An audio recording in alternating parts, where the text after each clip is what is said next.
Enablement is better than collateral. Exactly. Because if someone has a question, you don't want to say, I'll send you some material on that. You just want to say the answer.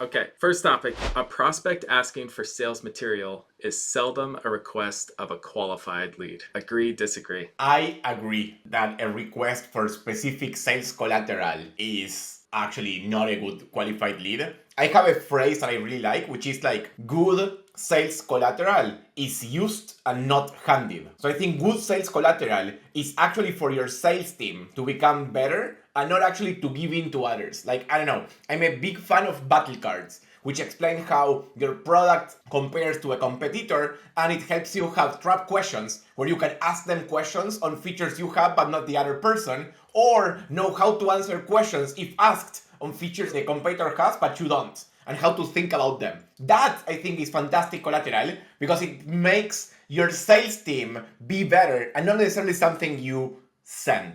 What's your take on the phrase? I really like that phrase. Enablement is better than collateral.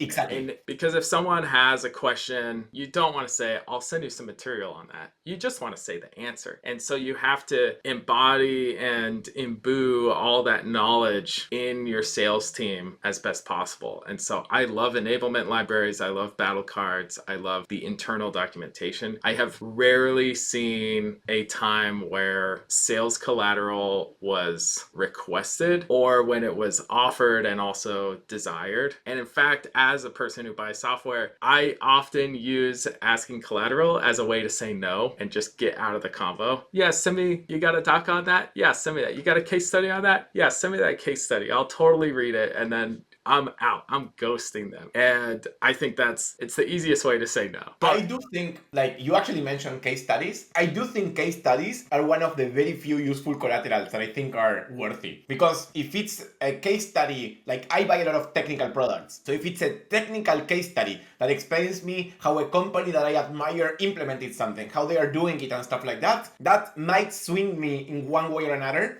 It starts with the logo, of course, but then if I deeply understand, holy shit, they've done this thing, I never thought about it or something like that, I think that could be useful. Having said that, I think a good sales engineer will know how to pitch you how that company implemented it, and you don't necessarily need to read it. So similarly, an enabled sales engineer is better than the case study, but if you ask me one useful collateral, I think it's case study. The other one that I think is useful, not for sales, is for gated content. Like some of these futuristic or vision or something like that collateral, if you use some gated content, I fucking hate gated content, but it works. Like it still gives you leads, you can still convert them. Like I've done it so many times and you get a lot of pipeline from it. So gated content, yes, but collateral that you hand in, yeah, no. Yeah. What I'll say on case studies is they're most useful if they have a metric that your AE or SE can memorize and then recite. Like, well, we're worried about scale. Oh, well, such and such company,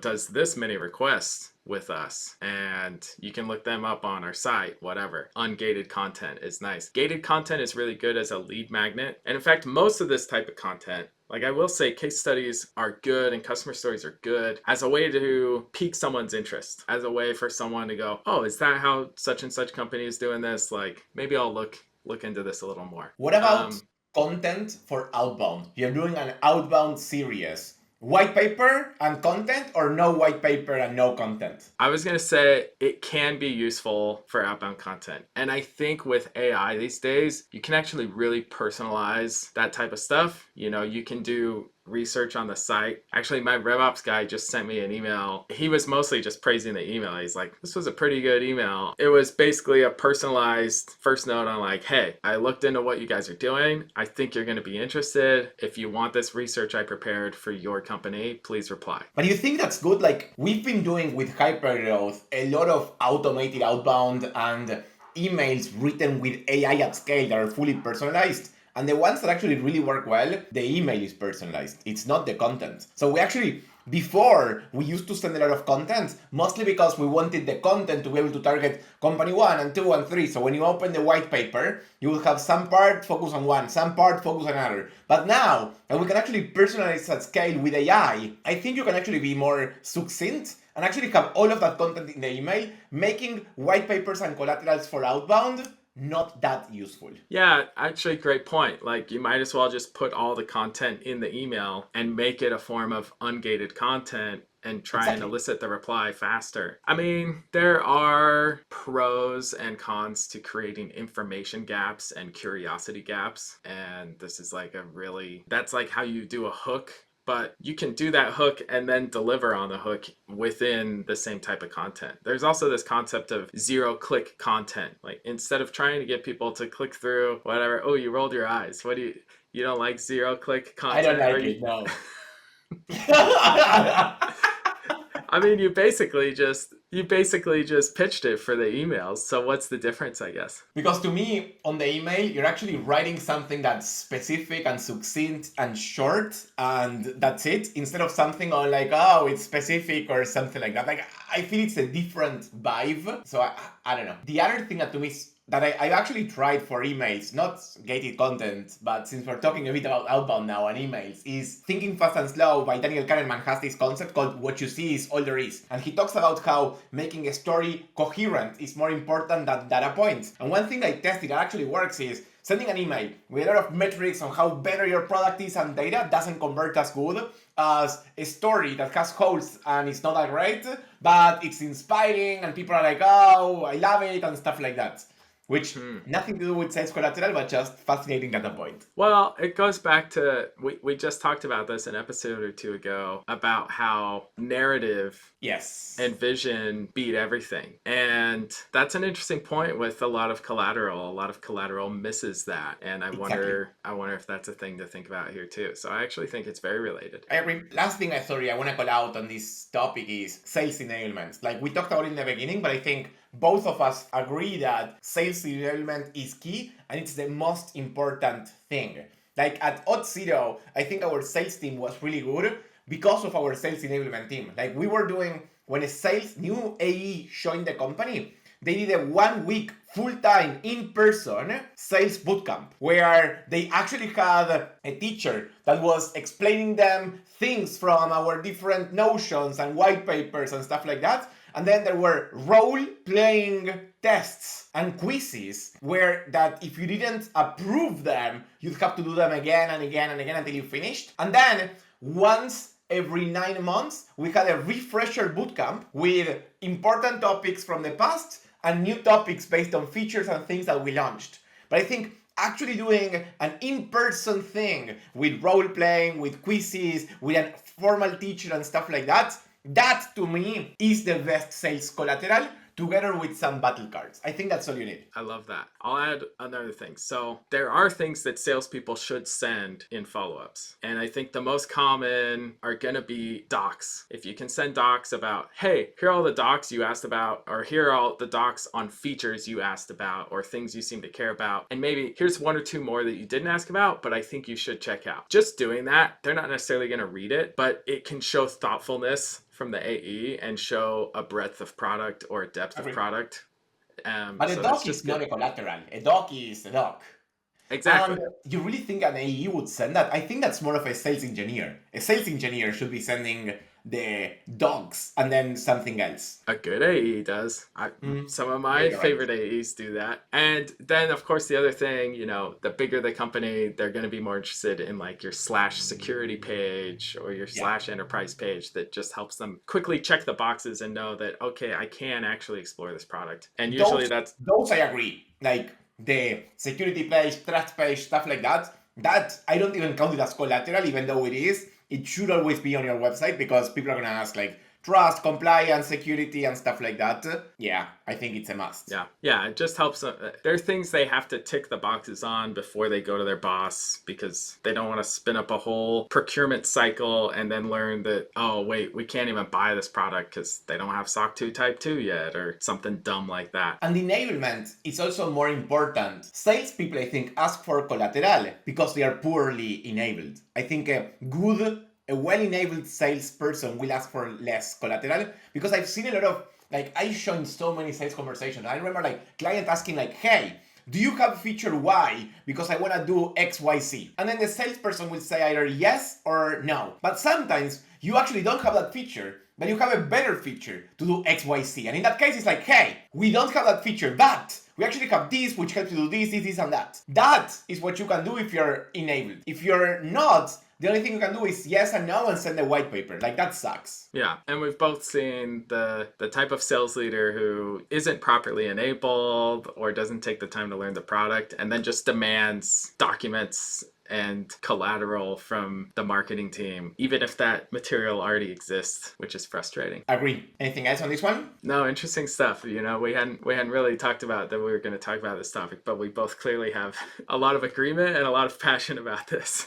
100%, but really good tweet. Moving to the second topic. This was a slow week on Twitter, so our second topic doesn't come from Twitter and the current thing there. It actually comes from the current thing on Laravel, which I find it even more interesting because I can actually criticize the decision that Hank and team made. And the decision was around credit card gates. Should you add a credit card before people can try your products? Like, do you just open like a free sign up or free trial, anybody can try it out? Or do you ask people for their credit card before they can actually try the product, even if you're not gonna charge it yet? What's your take? Actually, tell me first, what are you doing with Laravel? And do you agree with that take? Yeah. So Laravel, we've got a big launch. You know, I think this podcast will get out, you know, right before or right after the launch on the 24th. And it's a product that hasn't really existed much in PHP land. You know, it's a cloud platform, managed infra. And we had a lot of debate around, should we have a credit card gate? Because we don't have a free plan and we're not going to have a free trial. Those Why things not? are... Why are you not having a free plan? So here's why. Basically, the usage costs are real. You basically always have to spin up a database, which is on us. And how do the other platforms do it? How do Vercel or Heroku do it? Vercel is different. You know, you don't necessarily have to. Vercel, you would go and buy some of these other things and integrate them with Vercel, right? But Laravel's full stack with a DigitalOcean, I think is a good corollary, or actually even our other products, which also require this. So we had some debate on, hey, do we want to maximize for conversion rate and adoption up front, or all these other things? One of the things we're optimizing for is our internal developer time.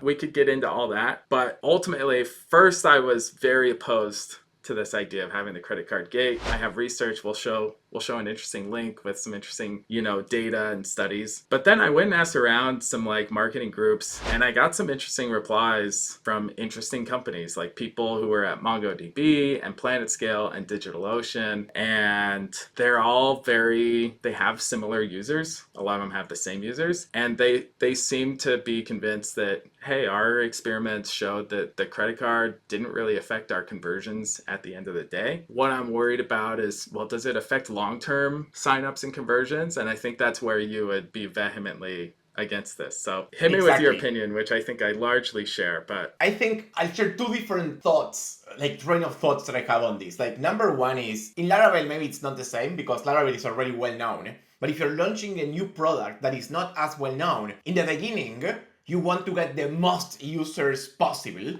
so they can try it out, recommend it, and stuff like that. Because you have nothing. Eventually, once you have a lot of users, maybe now you have 60,000 signups per month, then you're like, oh, I know which of these signups are actually good or not, which one will convert. Maybe, like, I would still not add a credit card gate, but maybe you think about it at that point. But in the beginning, you have something that nobody knows, you're shipping something new, you need the most users that you can so they recommend you to somebody else and stuff like that. Having said that, what I think credit card hurts is not the conversion right away, but in the long time. And I can tell you why in a very simple experiment. Like, I've done this with 3 companies already. One thing that I do a lot is this idea of, I let a free user sign up. It's a user that signs up with a Gmail address. They use your service for free, they deploy it, they continue using it.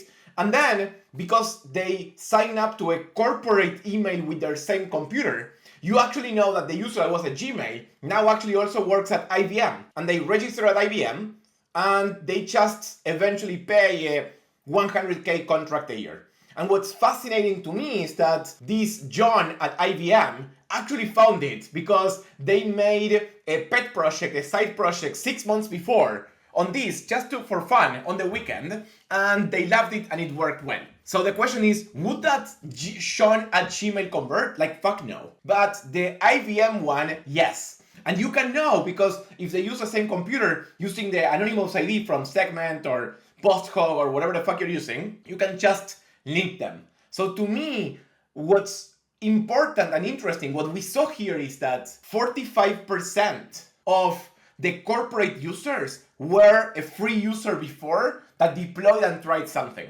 So if that's true, when you launch it, it won't matter. But in the long run, that means that you're losing 45% potentially of the people because not all of them, because some will try it or will put the credit card or something. But a lot of them, if they can't try it on their free account, on their pet project, on a stupid thing they're building, they won't use it for their corporate. I actually think it's even more important now that you can do bytes coding and code with cursor and Whisperflow with your voice or something like that. And there's gonna be so many more developers that if you don't give them access to a free project or stuff like that, they won't learn about your product. Yeah, it'll be interesting for sure. And I think we'll be able to run the experiment, let's say 6 to 12 months.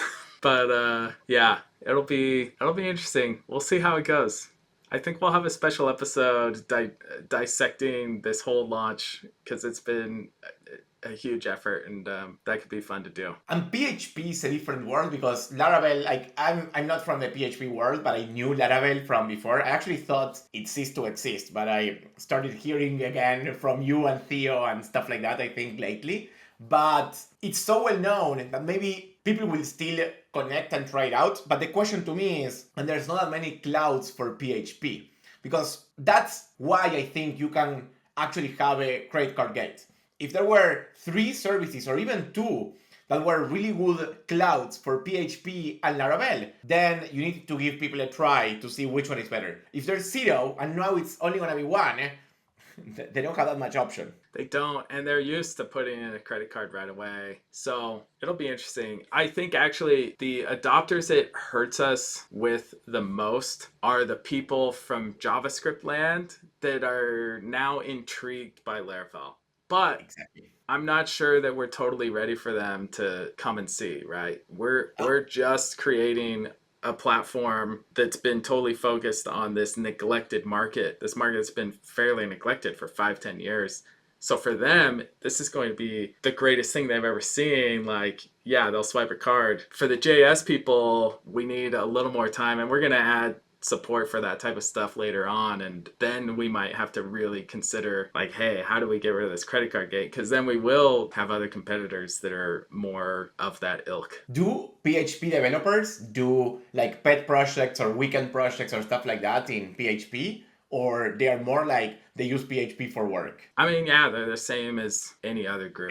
The number of side projects. Yeah, that makes, I'm judging. I'm thinking of PHP developer as somebody who is more than 40 and it's oh, I just want to work and that's it.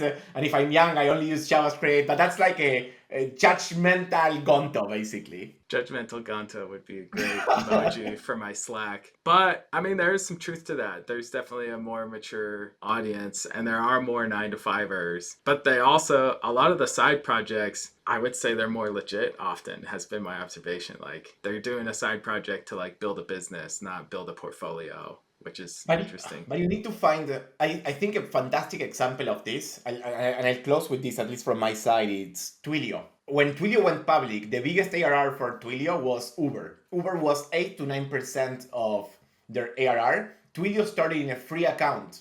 Uber started in a free account of Twilio, and they actually were a credit card user eventually. They were a credit card that was paying millions a year, but still started free. And they were a small startup. Nobody thought they were going to do anything. And they became huge. And it's oh, they're huge. And now they just came from their free account. Twilio, when they grew, they had so many users, so many signups that they were we don't know how to find the good ones. So they started to ask for a credit card. And I think when Twilio did that, they started to lose the opportunity to find the new Ubers. Very interesting. Do you remember when about that was? I'm curious. I should go. When they added a credit card, I don't remember exactly. But I know they did once they had between 40 and 60K signups a month based on when I talked to the CMO that was there. Well, we'll see. It's new for me, so I'm definitely nervous. But after doing a little research, I'm feeling better about it, and I think it's going to be fine. Cool. Hope you enjoyed our episode on this slow week, but interesting topics. The credit card gates. I didn't know it was called credit card gate, by the way. I love the fucking name. And what do you think about sales collateral? So thank you all.